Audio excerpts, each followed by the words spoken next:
The Motorola RMU2040 series radio comes with 4 channels.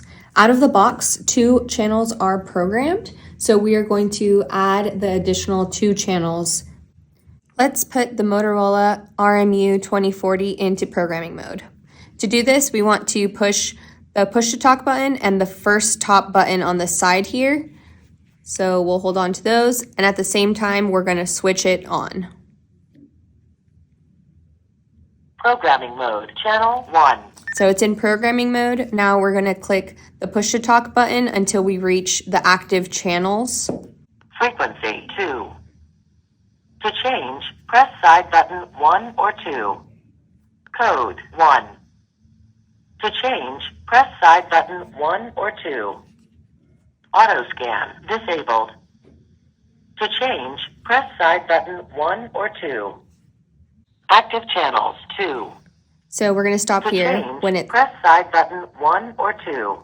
So I'm going to click the top button and it's going to say 3. 3. And then I'm going to click the top button again and it's going to say 4. 4. So now we have 4 active channels, and I'm going to press the push to talk button to make sure it saves. Channel 2. And to hear it again, I'll just keep pressing the push to talk button. Frequency 8. Code 1.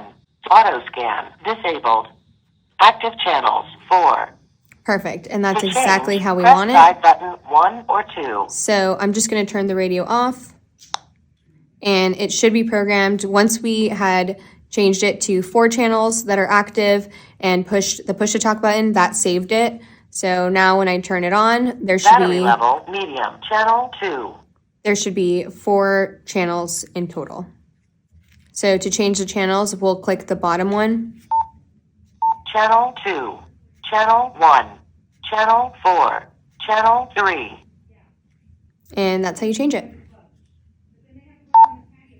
To check out this radio and all of the accessories, visit our website at twowaydirect.com or give us a call at 888-742-5893. Thanks, guys.